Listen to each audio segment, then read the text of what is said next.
Hello student, स्वागत है आप सभी का एक बार फिर से हमारे इस ऑफिशियल यूट्यूब चैनल में जिसका नाम है एसोल सॉल्यूशन। मैं चंदन कुमार हाजिर हूँ आप सभी के सामने अपनी एक और नई वीडियो के साथ। सो गाइस, आज की ये नई वीडियो हमने आप लोगों के लिए इसलिए बनाई है क्योंकि बहुत सारे स्टूडेंट्स ऐसे हैं जो इस साल अपने ओपन बुक एग्जामिनेशन देने वाले हैं और उन सभी एसओएल और एनसीईआरटी के जो स्टूडेंट्स हैं उन सभी का कहना था कि सर जी, जिस प्रकार से आपने हिंदी ए के इम्पॉर्टेंट क्वेश्चंस की वीडियो बनाई है जिसमें आपने बताया है कि किस तरीके से आंसर लिखने हैं, उसी तरीके से ग्लोबलाइजेशन जो कि थर्ड ईयर का सब्जेक्ट है बीए प्रोग्राम का, उसी तरीके की वीडियो हमें चाहिए। सो गाइज, आप लोगों की डिमांड पर हाजिर है ये नई वीडियो। सबसे पहली बात मैं आप लोगों को एक चीज़ क्लियर कर दूं यहीं पर ही कि भाई आप लोग अपने जितने भी ग्लोबलाइजेशन के आंसर लिखोगे इसके टॉपिक्स आपको हालांकि छोटे मोटे नोट्स में इधर उधर मिल जाएं, बट जो बेस्ट आंसर है वो आपकी एसओएल की जो बुक है इससे बढ़िया आपको कहीं नहीं मिलने वाला।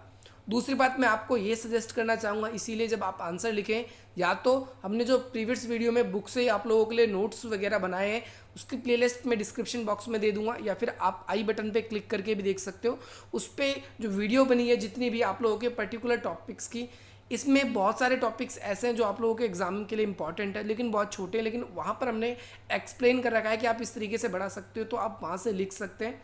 साथ ही साथ मैं आप लोगों को ये भी क्लियर कर दूं कि आप लोगों के बाद में जो ऐसे स्टूडेंट जो एसओएल और एनसीईआरटी के ही होंगे जिन्हें ग्लोबलाइजेशन वैश्वीकरण का एग्जाम देना होगा, तो ये वीडियो उन लोगों के लिए भी ऑथेंटिक रहने वाली है। तो चले गए, सबसे पहले आप लोग अपनी बुक्स ओपन कर लेना और ओपन करने के बाद में यहाँ पर मैं आपको बता दूँ आपकी टोटल 6 यूनिट है और इन 6 यूनिट से आप लोगों के अगर ओपन बुक एग्जामिनेशन की बात करूँ तो टोटल 6 क्वेश्चन आने वाले हैं, इसमें से 4 करने हैं आपको। और वैसे नॉर्मल जो स्टूडेंट्स हैं 10 क्वेश्चन आते थे, 5 करने थे। क्वेश्चन की जो वेटेज है 5 करने वाले बच्चों को 20 नंबर के क्वेश्चन मिलते थे और जिनको 4 करना है उन्हें 25 नंबर के। सो गाइस, आप लोगों को ज़्यादा लिखना पड़ेगा। सबसे पहली बात तो मैं ये बता दूं, आपको एक्स्ट्रा लिखना पड़ेगा इस हिसाब से। यहाँ पर आपके पास टाइम मैनेजमेंट आपको उसी हिसाब से, जैसे आप पहले एक क्वेश्चन को लगभग 35 मिनट देने वाले थे तो अब एक क्वेश्चन को आप 40 मिनट देंगे, तो वो कम से कम आपको मैं बता रहा हूँ 40 मिनट देंगे। और इसके बाद में आपका जो टाइम मैनेजमेंट है, लास्ट में स्कैनिंग वगैरह में भी टाइम लगेगा, इसकी प्रैक्टिस आप पहले से ही करते रहे।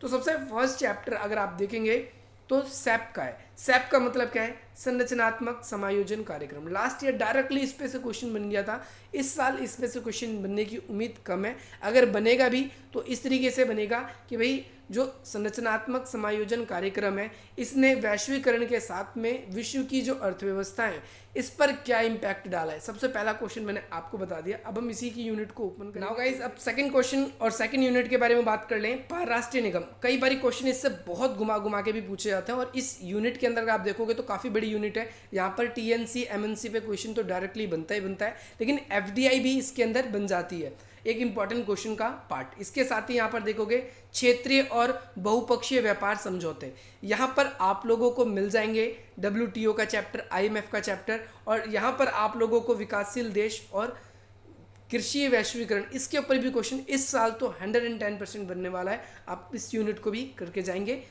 साथ ही साथ जो विश्व व्यापार संगठन है, आपको थोड़ा सा जो ब्रिटेन वुड्स प्रणाली है, जब आप यहाँ पर आप उसको करोगे तो थोड़ा बहुत हिस्टोरिकल बैकग्राउंड इसमें मिलेगा, लेकिन डीप से जो आपका डब्ल्यूटीओ है, यहाँ डब्ल्यूटीओ से क्वेश्चन आपका 100% यहाँ पर बनने वाला है इस साल भी। आप इसको नोट कर लो। एक तो ये कृषि वैश्वीकरण विकासशील देश, इस पे भी क्वेश्चन बनेगा। आप सभी जानते हो कि जो यहाँ पर अभी एनडीए की गवर्नमेंट है हमारे देश में, उन्होंने भी किसान बिल के ऊपर में बहुत सारी नई अमेंडमेंट करें और इसके कारण ही ये इंपॉर्टेंट बन जाता है। और वैश्वीकरण के नए मुद्दे क्या हैं या फिर आर्थिक मुद्दे क्या हैं, ये आपसे पूछा जा सकता है, ये क्वेश्चन है। साथ ही साथ अभी और भी जो हेडिंग्स होगी, हाईलाइट होगी, तो उन पे क्या क्वेश्चन बन सकते हैं उसके बारे में भी हम बात करेंगे। यहाँ पर सबसे पहली बात, फर्स्ट आपका जो चैप्टर है यूनिट 1 का संरचनात्मक समायोजन कार्यक्रम, जिसे बोलते हैं स्ट्रक्चरल एडजस्टमेंट प्रोग्राम। और यहाँ पर अगर आप देखोगे तो आप लोगों को मैं बता दूं, सबसे पहले आप कोई भी टॉपिक पढ़ने जा रहे हो तो उससे पहले आप तीसरा चैप्टर जरूर पढ़ें, क्योंकि तीसरे चैप्टर में ही इसकी सारी जड़ें कैसे। तीसरा चैप्टर आप ओपन करेंगे, मैं यहाँ पर आपको बता देता हूँ, तो वहाँ पर आप लोग क्या देखेंगे कि भाई यहाँ पर आपको मिलेगा कि भाई बहुपक्षीय कई सारे समझौते हुए, कई सारी संधियाँ हुई है। उन सभी संधियों में सबसे इंपॉर्टेंट अगर आप देखोगे तो एक संधि होती है दूसरे विश्व युद्ध के बाद, जो ब्रिटेन वुड्स संस्था के द्वारा निर्माण की गई है। आप डायरेक्टली तीसरी यूनिट को open, so guys third chapter आप ओपन कर लीजिए। इसमें ओपन करने के बाद में यहाँ पर आप नीचे थोड़ा सा स्क्रॉल करना, अगले पेज पे आना है आपको। यहाँ पर आएंगे तो यहाँ पर आप लोगों को मिलेगा ये चीज़ आपको देखनी है। सबसे पहली बात यहाँ पर आप देखो ब्रिटेन वुड्स संस्था, जिसके बारे में मैंने भी आपको बोला और पहले की वीडियोस में भी बताया गया है कि भाई जब 1945 में सेकेंड वर्ल्ड वॉर खत्म हुआ, तो सेकेंड वर्ल्ड वॉर खत्म होने के बाद हमने देखा यूरोप में और ज़्यादातर देशों की जो अर्थव्यवस्थाएं थी वो बहुत ज़्यादा खराब हो गई। और अर्थव्यवस्थाएं खराब होने के कारण में अब अमेरिका के सामने दो चुनौती थी। सबसे पहले ये चुनौती थी कि भैया जो यूएसएसआर है, सोवियत संघ है, उसको महाशक्ति बनने ना दिया जाए। पूरी दुनिया की महाशक्ति अमेरिका बनना चाहता था। नंबर दो, जो सोवियत संघ का समाजवाद है वो पूरी दुनिया में ना फैले, इसके लिए तो ब्रिटेन, फ्रांस और अमेरिका के जो भी सहयोगी देश थे उन देशों ने मिलकर ब्रिटेन वुड्स संस्था की क्या करी, स्थापना करी। और इस ब्रिटेन वुड्स संस्था के अंदर ही आप देखोगे तो तीन तरीके के क्या किए गए, तीन तरीके के इसके अंदर संस्थाएं बनाई गई। कौन कौन सी संस्थाएं बनाई गई तीन तरीके की, आप इसके अंदर देखेंगे तो सबसे पहला आपका था IMF, दूसरा है आपका WB और तीसरा है आपका WTO, जिसे आप आज WTO कहते हैं, लेकिन इससे पहले ये गेट था, GATT गेट। और इससे भी पहले अगर आप देखोगे तो ITO इंटरनेशनल ट्रेड ऑर्गेनाइजेशन। क्या था ये, यहाँ पर मैं आपको बता देता हूँ। ब्रिटेन वुड्स संस्था ने दो बड़े संस्थाओं को तो परमिशन मिल गई ब्रिटेन वुड्स संस्था से, एक तो IMF को और दूसरा WB को। लेकिन हम देखते हैं कि भाई जो ITO है इसको परमिशन नहीं मिल पाती। ये दोनों को अमेरिका की जो सीनेट है वहाँ से भी परमिशन मिल जाती है, और लेकिन इसको नहीं मिल पाती। रीज़न क्या है, क्योंकि इसमें बहुत सारी आंतरिक गड़बड़ियाँ थी, किसमें, ITO में, और इस कारण से इसके अंदर इसको पास नहीं किया गया। और 1944 में ही आप देखेंगे IMF और WB दोनों एक बड़ी संस्थाएं बन जाती है जो देशों को कर्ज देती है और उनकी आर्थिक मदद करने में सहायता की बात करती है। तो यहाँ पर आपने देखा कि हिस्टोरिकली बैकग्राउंड में कि भाई IMF और WB का निर्माण किस लिए हुआ, देशों की अर्थव्यवस्थाओं को मदद पहुँचाने के लिए इसका निर्माण किया गया। और ITO जो है उसको पहले अमेरिका की संसद ने पास नहीं होने दिया, तो ये पास भी नहीं हो पाया। इसके अंदर बहुत सारी कमियां थी, उन कमियों को दूर करके 1949 में, आगे बात करेंगे जब WTO वाला चैप्टर पढ़ेंगे उसमें, इसमें बहुत से परिवर्तन किए गए। और परिवर्तन करने के बाद में इसका नाम भी परिवर्तन कर दिया गया, जिसके बाद इसको गेट के नाम से इसे इस्टेब्लिश किया। और आगे चल के आप देखेंगे कि भाई जैन में 1 जनवरी 1995 के करीब में क्या होता है कि गेट बदल के क्या बन जाता है, WTO, वर्ल्ड ट्रेड ऑर्गेनाइजेशन। इसके बारे में बात करेंगे। अब हम चलते हैं फर्स्ट चैप्टर के ऊपर, आपको बिल्कुल अच्छे तरीके से समझ। गाइस अब यहाँ पर देखिए, यहाँ पर अब आप कुछ वर्ड सुनेंगे जैसे IMF का मतलब मैंने बता दिया आपको कि कैसे इसकी संस्था होती है, वैसे पूरा नाम नहीं बताया तो आप उसको समझ लें। इसे इंग्लिश में बोलते हैं इंटरनेशनल मॉनेटरी फंड और हिंदी में बोलते हैं अंतर्राष्ट्रीय मुद्रा कोष। नंबर 2 पे आ जाता है आपका वर्ल्ड बैंक, जिसे हम विश्व बैंक भी बोलते हैं। इन दोनों की स्थापना कब हुई, 1950 के दशक में। और बेसिकली इनकी स्थापना क्यों हुई थी, इनकी स्थापना इसलिए हुई थी ताकि देशों की जो अर्थव्यवस्था है उनको ठीक किया जा सके। यहाँ पर यही लिखा हुआ है कि भाई इसके 2 आर्थिक संगठन प्रादुर्भाव हुए यहाँ पर अंतर्राष्ट्रीय स्तर पर 1950 के दशक में। इनका रीज़न क्या था, देशों को ऋण देना, देशों को कर्ज देना, और साथ ही साथ देशों की जो एक देशों के लिए एक क्या करना, एक स्ट्रक्चर बना के देना कि भाई अगर आप इन स्ट्रक्चर को फॉलो करते हैं तो आपका जो देश है वो धीरे धीरे नहीं बल्कि तेज़ी से ही डेवलपमेंट करेगा।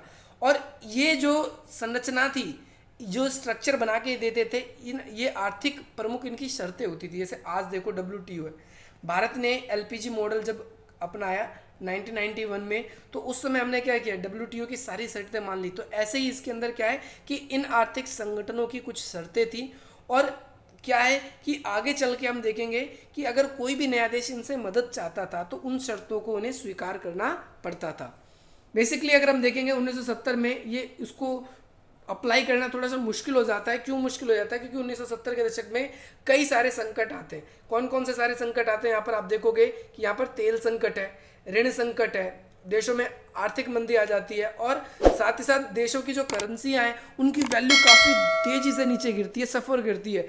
इस वजह से जो थे, देश दुनिया जो थी, उनको व्यापार में बहुत ही ज़्यादा घाटा हो रहा था। और व्यापार को संतुलन में बनाए रखने के लिए एक नया प्रोग्राम इन्होंने लॉन्च किया IMF और WB की ओर से, जिसे एक तरीके से आप समझ सकते हो संरचनात्मक समायोजन कार्यक्रम था। सो गाइज यहाँ पर आप ये भी देखेंगे कि भाई 1970 का दशक था, यहाँ पर मैंने आपको बताया कि भाई तेल प्रमुख एक संकट था। तेल संकट के कारण धीरे धीरे हम क्या देखते हैं, पूरी दुनिया पर और भी संकट फैलने लगता है। अब यहाँ पर क्या है, आपको पता हो इंटरनेशनल जितने भी ट्रेड होते हैं, दो देशों के बीच में अगर कोई संधि हो रखी है कि भाई हम एक दूसरे की करेंसी में कर लेंगे तो कर लेंगे, लेकिन इसके अलावा छोड़ दें तो ज़्यादातर देश जो है या तो गोल्ड में आपसे व्यापार करते हैं या फिर वो डॉलर से या कोई भी एक मान्य मुद्रा जो उनकी संस्था के द्वारा चलाई जा रही हो। तो यहाँ पर हम देखेंगे ज़्यादातर देशों में क्या था कि 1970 के टाइम पे जो तेल की जो मूल्य है वो काफ़ी ज़्यादा तेज़ी से बढ़ रही थी, मुद्रास्फीति बढ़ रही थी, बेरोजगारी बढ़ रही थी, और सभी देशों में क्या है कि भाई आर्थिक समस्याएं थी और इनको रिसॉल्व करना था, ये बड़ी एक समस्या थी।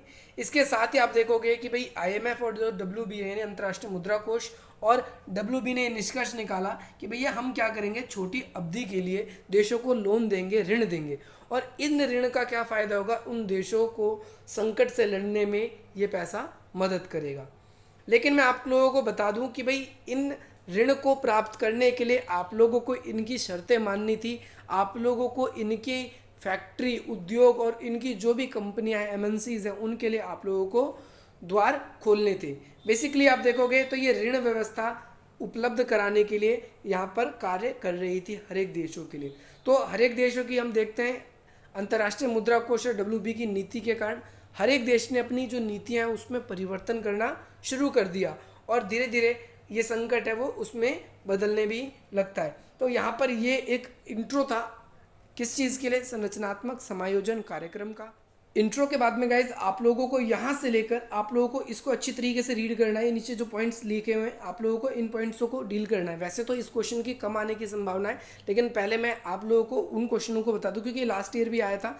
तो ऐसे क्वेश्चन को पहले हम डील करेंगे, ऐसे क्वेश्चन के बारे में बात करेंगे जो आप लोगों के एग्जाम में ज़्यादा आएंगे। अब इसके बाद में हम नीचे और देखेंगे, ये पेपर में कई बार ऐसे करके सैप भी लिखा हुआ आ जाएगा, तो आप समझ जाना ये ऐसे स्ट्रक्चरल ए से एडजस्टमेंट, पी से प्रोग्राम है, सैप ही इसको कहते हैं। इस तरीके से आप उस पर कंफ्यूज मत होना। अब यहाँ पर आप लोग नीचे आएंगे, एक क्वेश्चन ये आपसे लॉजिकली पूछ सकता है कि भाई वैश्वीकरण के कारण बहुत सारी तकनीकी विकास हुई है, तो क्या क्या तकनीकी विकास हुई है। अच्छा, आप लोगों के लिए इसके लिए एक अलग से वीडियोस मैं लेकर आऊँगा तकनीकी विकास। वैसे आप लोगों को बहुत सारी चीज़ें पता भी होंगी, आई होप। आप लोग मुझे कमेंट करके बताना है यहाँ पर कि भाई आप लोगों को क्या क्या लगता है कि भाई क्या क्या हमारे देश में तकनीक का विकास हुआ है। आज मैं घर बैठे बैठे आप लोगों को पढ़ा पा रहा हूँ, आप लोगों को बता पा रहा हूँ इन सब चीज़ों के बारे में, तो ये एक तकनीकी विकास का ही लाभ है।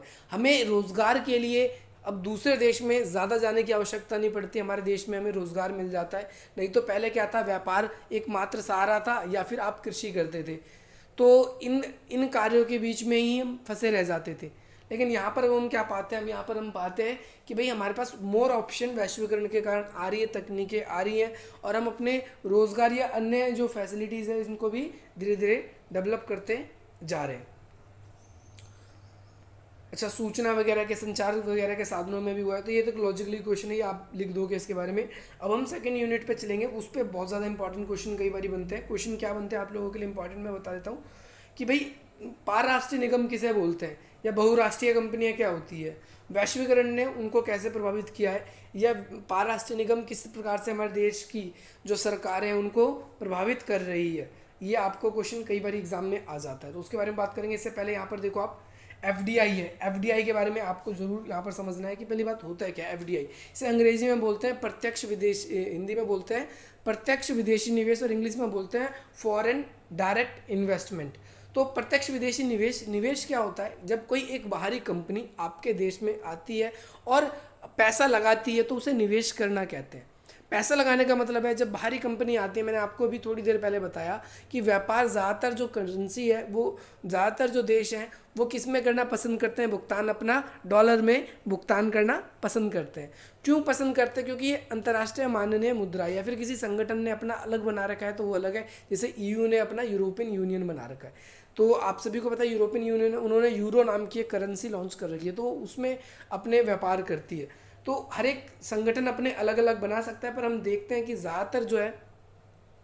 ज़्यादातर जो देश है वो क्या करते हैं कि डॉलर में ही अपना व्यापार करते हैं। तो यहाँ पर कोई एक देश आई, एक बाहरी एमएनसी हमारे देश में, उसने क्या किया, हमारे देश में इन्वेस्टमेंट करी। एग्जांपल के लिए आप देखोगे बुलेट ट्रेन के बारे में आप सबने सुना होगा, तो बुलेट ट्रेन जो हमारे देश में चलेगी, तो जो जापान इसमें हमारी हेल्प कर रहा है फाइनेंशियली भी और टेक्नोलॉजी से भी, तो हम इसके अंदर ये पाते हैं कि भाई वो हमारे देश में इन्वेस्टमेंट करने वाले हैं। तो इस इन्वेस्टमेंट का हमारे देश में कई तरीके से फ़ायदा होगा। कि भाई हमारे देश के लोगों को रोज़गार मिलेगा। अब वहाँ से बाहरी कंपनियाँ आएंगी तो वो अपने नागरिकों को थोड़ी लाएगी, अगर लेके भी आएगी तो हमारे देश उन्हें एक लिमिटेड टाइम के लिए काम करने देगी, इसके बाद उन्हें अपने देश भेज देगी, उन्हें नागरिकता थोड़ी देगी। कई कंपनियों के लिए ऐसा हमारे यहाँ पर नियम बनाया, अगर आप 10 करोड़ तक की इन्वेस्टमेंट करते हो हमारे देश में तो आपको नागरिकता मिल जाएगी, आप नागरिकता के लिए अप्लाई कर सकते हो। तो यहाँ पर हम ये देखेंगे कि हमारे यहाँ पर नई नई सुविधाएं आ जाती है, नई नई सुविधाओं के साथ साथ में विदेशी निवेश बढ़ जाता है। विदेशी निवेश बढ़ने से जो हमारी करेंसी है वो भी अधिक छप सकती है, इसका एक ये फ़ायदा भी हमें दिखाई देता है। साथ ही साथ हम ये देखेंगे कि ये जो विदेशी निवेश होता है ये किसी न किसी एमएनसी के थ्रू या फिर किसी न किसी एक उद्यम के थ्रू होता है। कई बार ये जो निवेश होता है ये आंशिक भी होता है और पूर्ण स्वामित्व का भी होता है। पूर्ण स्वामित्व का मतलब क्या होता है कि जो पूरी की पूरी इन्वेस्टमेंट होगी वो किसी एक कंपनी की होगी, लेकिन कई बार हम इसके अंदर देखते हैं कि इसके अंदर हमारी भारत सरकार और बाहर की कंपनी उन दोनों की सहायता से चलाई जाती है। तो इसमें दोनों के पावर इसमें देखने को मिलते हैं। आई होप आपको ये पता चल गया होगा। तो यहाँ पर इसके बारे में कुछ इंट्रो दिया हुआ है। साथ ही साथ आपके एग्जाम में यही पूछा जाता है, या तो प्रत्यक्ष विदेशी निवेश के आपसे लाभ पूछे जाएंगे या हानि। तो लाभ भी इसके बहुत सारे, हानि भी बहुत सारी। इसकी वीडियो बनी हुई है, आप क्लिक करके देख सकते हैं आई बटन पर, या फिर आप पूरी की पूरी प्लेलिस्ट मिल जाएगी, उसमें बहुत सारे टॉपिक्स हैं ग्लोबलाइजेशन के, वहाँ पर आप बहुत सारे बच्चों ने देखे हैं, आप भी देख सकते हैं। कई वीडियो ऐसी है जैसे WTO की, वो 1 लाख से भी ज़्यादा स्टूडेंटों ने देख लिए, तो यहाँ पर आप देख लेंगे। अच्छा, डिमेरिट वगैरह थोड़ा बहुत इंग्लिश भी पढ़ के जाना, आपको हिंदी समझना है तो इंग्लिश में भी आप लोग कर लेंगे, बाकी कोई दिक्कत होगी तो टेलीग्राम ग्रुप है ये, वहाँ पर हम आपको सपोर्ट कर देंगे। अब यहाँ पर पारराष्ट्रीय निगम क्या होते हैं? पारराष्ट्रीय यानी, पहले मैं आपको एक्सप्लेन कर दूँ क्वेश्चन क्या बनेगा इस पर, कि पारराष्ट्रीय निगम क्या है, वैश्वीकरण ने इनको कैसे प्रभावित किया है, पहली बात तो ये। दूसरा क्वेश्चन ये बनता है कि भाई पारराष्ट्रीय निगमों ने देशों की सोवरेनिटी है उसको कैसे क्षति पहुंचाई, एक क्वेश्चन ये भी हिस्सा लाने की उम्मीद है। तो पारराष्ट्रीय निगम किसे बोलते हैं? इंग्लिश में बोलते हैं ट्रांसनेशनल कंपनी। तो ट्रांसनेशनल कंपनीज कौन सी होती है? ऐसी कंपनियां जिसका मुख्यालय किसी एक देश में होता है। आप यहाँ पर पढ़ेंगे आपको पता चल जाएगा कि जिसका मुख्यालय किसी एक देश में होता है, लेकिन उनका जो काम होता है वो कई देशों में एक ही समय पर चल रहा होता है, और जो उसका मुख्यालय होता है वहाँ से ही सब जगहों पर उसका कंट्रोल रखा जाता है। जैसे फॉर एग्जांपल कोई अमेरिका की कंपनी है, वो इंडिया में भी ओपन है, पाकिस्तान में भी ओपन है, चाइना में भी ओपन है। एग्जांपल के लिए हम बहुत सारी कंपनीज ऐसी है, जैसे फॉर एग्जांपल देते हैं हम व्हाट्सएप का। किसका? व्हाट्सएप का। व्हाट्सएप आज नॉट ओनली इंडिया, लगभग 60 से भी अधिक देश यूज़ करते हैं। ऐसे गूगल है, वो अपनी सर्विस जो देता है ना केवल भारत बल्कि और भी देश यूज़ करते हैं। तो गूगल ने क्या कर रखा है, हर एक स्टेट में नहीं तो हर एक देश में अपनी बहुत सारी एमएनसीज लगा रखी है। जैसे इंडिया में भी लगा रखी है और दूसरे देश में है तो दूसरे देशों में भी लगा रखी है। अब एक हेडक्वार्टर होता है इनका, मुख्यालय जिसे बोलते हैं, जैसे अमेरिका में, और उस हेडक्वार्टर से बाकी सभी देशों में जो उनका काम हो रहा है उस पर निगरानी रखी जाती है। वो कार्य जो देशों में होता है वो कार्यालयों के थ्रू होता है। इस बुक के अकॉर्डिंग आप लोगों के लिए यही बताया गया है। साथ ही साथ जो ये ट्रांसनेशनल कंपनीज है ये पूरी दुनिया का 70% व्यापार ये अकेले खुद करती है। साथ ही साथ आपको मैं ये भी बता दूं कि ये कुछ एक देश हैं जिनका सबसे ज़्यादा इस पर नियंत्रण है, जिसमें Germany, New Zealand, America, Britain, China, ये नए देश हैं जो जिनका पूरी दुनिया पर अगर आप देखोगे कि ट्रांसनेशनल कंपनी इनकी दुनिया के दूर दूर देशों में है। साथ ही साथ आप इसके अंदर ये भी चीज़ पाओगे इस चैप्टर को जब आप रीड आउट करोगे, जैसे एफडीआई में आपने पढ़ा था कि ट्रांसनेशनल कंपनीज भी 2 तरह की होती है, आंशिक और पूर्ण स्वामित्व की। तो बहुत सी कंपनी डील करके हमारे देश में काम करती है हमारी गवर्नमेंट के साथ में, और बहुत सारी ऐसी होती है जो पूरी फुल्ली प्राइवेट होती है और वो काम करती है। तो आपको समझ में आ गया। अब वैश्वीकरण का क्या प्रभाव पड़ा है इस पर, तो आपको एक चीज़ ये इसमें बतानी होगी कि भाई वैश्वीकरण का इस पर ये साइड से प्रभाव पड़ा है या ये प्रभाव पड़ा है। आप इसके बारे में ये बता, अगर हम इसको एक प्रकार से छोड़ देते हैं तो दूसरी चीज़ आप यहाँ पर ये भी नोट करने का प्रयास करेंगे कि बहुत सारी ऐसी कंपनीज भी है जिसे ट्रांसनेशनल कंपनी, देखो टीएनसी और एमएनसी लोग बाग इसको एक जैसा समझ लेते हैं और काफ़ी हद तक ये होती भी है। इसीलिए अगर आपसे बहुराष्ट्रीय कंपनी करके भी क्वेश्चन पूछा जाए तो भी आप इसके अंदर कन्फ्यूज़ मत होना। और इसने कैसे सोवरेनिटी को प्रभावित किया तो इसके बारे में मैंने जो आपको एक वीडियो मिलेगी जिसमें राजनीतिक आयाम मैंने वैश्वीकरण के पढ़ा रखे हैं, तो उसके सारे के सारे पॉइंट्स जो हैं वो आप इसके अंदर लिख सकते हो। आप आई बटन पे उसको क्लिक करके देख सकते हो, वो वीडियो आप लोगों को मिल जाएगी। यहाँ पर हम अब आगे बढ़ते हैं। अगला क्वेश्चन हमारा क्या बनता है, ये क्वेश्चन इंपॉर्टेंट नहीं है। देखो गाइज यहाँ पर क्या है, जो आपकी हेडिंग्स है, ये हेडिंग देख रहे हो आप, इनके ऊपर ही कई बार क्वेश्चन बनते हैं। कई बार क्या, मोस्टली इन्हीं पे ही क्वेश्चन बनते हैं। चैप्टर्स के नाम पे बहुत कम क्वेश्चन बनते हैं। तो आप लोग यहाँ पर देखेंगे नेक्स्ट नेक्स्ट नेक्स्ट नेक्स्ट। अच्छा, ये क्वेश्चन एक इंपॉर्टेंट है, ऑफशोर्स बैंकिंग, इसकी भी वीडियो बनी हुई है, आप उसको देख सकते हैं। अपतटीय बैंकिंग क्या होती है? देखो गाइज, ये अपतटीय बैंकिंग हम लोगों के लिए बहुत ज़्यादा फायदेमंद है और हम लोगों के लिए बहुत ज़्यादा नुकसानदायक भी है। अब आप बोलोगे नुकसानदायक कैसे? क्योंकि आपको पता चलेगा अभी। फ़ायदेमंद पहले अब ये जाने, क्योंकि फ़ायदेमंद ये इसलिए है क्योंकि अगर कोई भी एक देश, जैसे मेरे पिताजी हैं, वो देश के बाहर रहते हैं, वहाँ से अपना व्यापार चलाते हैं या वहाँ पर वो काम करने के लिए गए, तो वहाँ पर वो जब काम करके अपने पैसे भेजेंगे तो हर एक देश की, जैसे आपको पता है हर एक देश में क्या होती है, जैसे हम बोलते हैं एम्बेसियस हाउसेस बोलते हैं, वैसे ही ऑफशोर्स बैंकिंग होती है। हर एक देश की उस देश में बैंकिंग होती है। जब हमें पैसे अपने देश में भेजने होते हैं तो हम उन बैंकों का यूज़ करके, जैसे यहाँ इंडिया का स्टेट बैंक है तो वो विदेशों में भी होता है स्टेट बैंक, तो वो स्टेट बैंक क्या करेगा वहाँ पर कि भाई अगर मेरे को अपने पैसे पिताजी को भेजने हैं तो मैं यहाँ पर से उनको भेज सकता हूँ। इससे क्या होगा कि भाई स्टेट बैंक हमें और भी सुविधाएँ प्रोवाइड कराता है। इसके पैसे भेजने के लिए हमें स्विफ्ट आईडी वगैरह की भी ज़रूरत पड़ती है, वो बैंक से रिलेटेड होता है, वो आपको इतना इसलिए इतने में नहीं पढ़ना, लेकिन आपको यहाँ पर ये चीज़ ज़रूर समझना है कि भाई ये व्यापार को एक्सपेंड करने में हमें मदद करता है। देश विदेश का पैसा आपके देश में लाता है तो फॉरेन इन्वेस्टमेंट भी आपके देश में थोड़ी सी बढ़ जाती है। तो इसका लाभ आप इस तरीके से इसके अंदर देख सकते हैं गाइस। ये बहुत इंपॉर्टेंट क्वेश्चन है, आप इसको ज़रूर करना।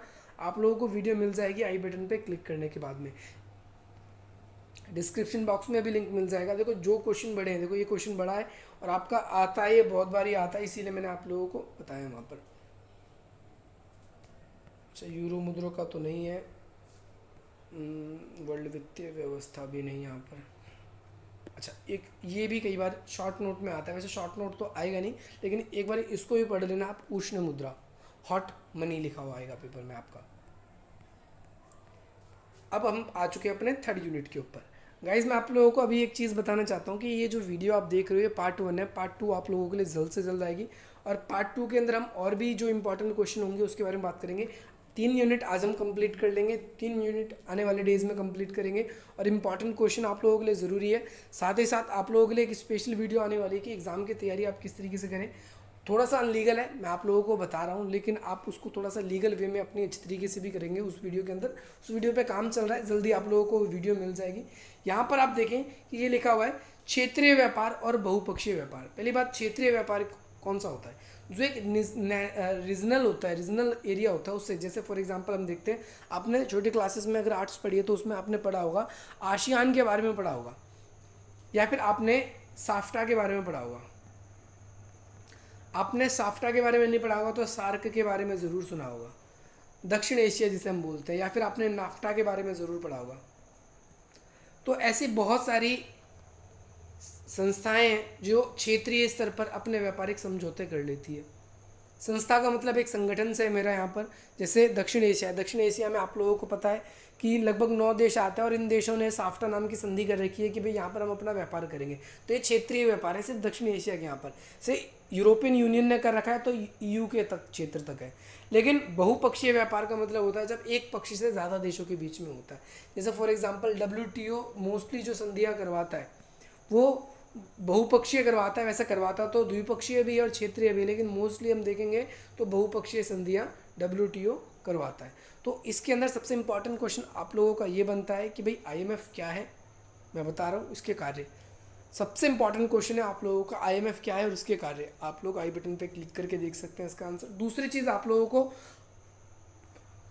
IMF की संरचना ये भी पूरी तरीके से करना है। ये इंट्रो है IMF का, यहाँ पर से आप वहाँ से भी देख सकते हैं, ये इसी बुक के नोट्स उसमें बने हुए हैं।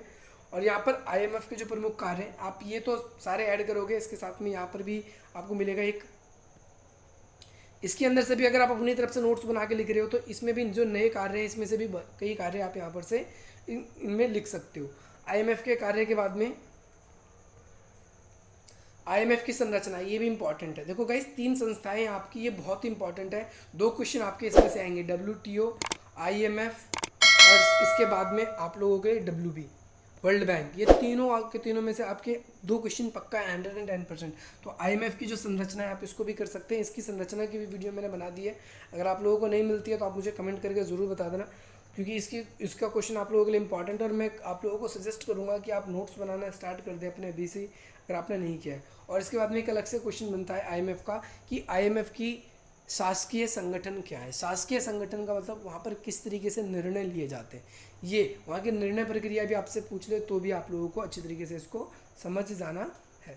ये भी क्वेश्चन इंपॉर्टेंट है। सो गाइज यही थी आप लोगों के लिए आज पार्ट 1 की, इसकी भी वीडियोस हमने अपलोड कर रखी है, आप उसको देख सकते हैं आई बटन पे क्लिक करके। अगर आप लोगों को समझ नहीं आता है तो आप हमसे कमेंट करके पूछ सकते हैं, आप लोगों के लिए अभी टाइम है, हम आपके लिए वीडियोज़ लेकर आ जाएंगे।